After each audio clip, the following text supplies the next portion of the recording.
Alright, what's up everybody? It's your boy Now the 2K in the world, back on the NBA 2K25 Myteam video. Remember to like, comment, and subscribe. Tonight, I'm just going to be going over one mode I hope they bring back to 2K26. Myteam, which is Clutch Time Online. Alright, so this game mode wasn't on 2K24. I have 2K24 pulled up here. We kind of just talk about it, what it was. And why I feel like it was one of the best game modes, one of the most rewarding game modes to play. Alright, so Clutch Time Online, similar to Clutch Time Offline, except you're playing online against other teams, alright? So you have a 5-on-5, shot clock I think was at 14 seconds, and I think when they brought it back, they actually increased the shot clock to 24 seconds. Either way, 14 seconds, 24 seconds, you have to make better reads, better plays, and you have to make sure you score. And to me, getting defensive stops were rewarded, right? So here, this is the last season here. So we'll kind of look at what it was and how 2K can bring this back to make the game more enjoyable. So first thing first, you have what we call vault prizes, all right?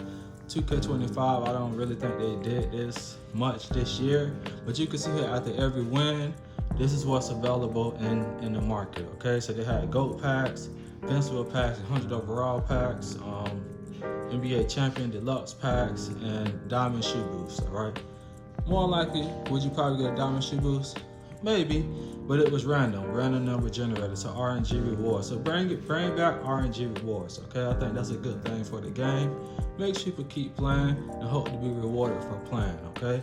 Next will be guaranteed rewards. So here they have different tiers. So at each tier, you will be rewarded, okay? So like 5 wins, you get this. 10 wins, you get that. You can see it there, right?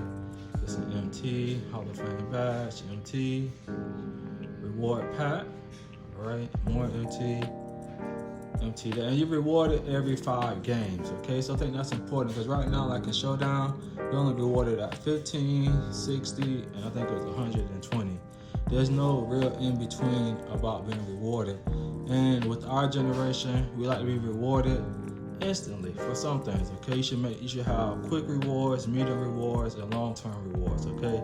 So that way you cover all the bases. So that if I win 5 games and I get a pack, I feel good about that. I'm gonna keep playing to try to get more packs and add more players to my team, all right? And then last but not least, they had the 50 wins here, and you get 100 overall deluxe pack. Now, they were pretty heavy on the unsellable packs in 2K24. Also, there was no auction house in 2K24. Now, I do want to talk about a brief history of why, okay? Because a lot of times in my team, content creators, when they talk about this, they don't tell you why 2K went to making players unsellable, all right?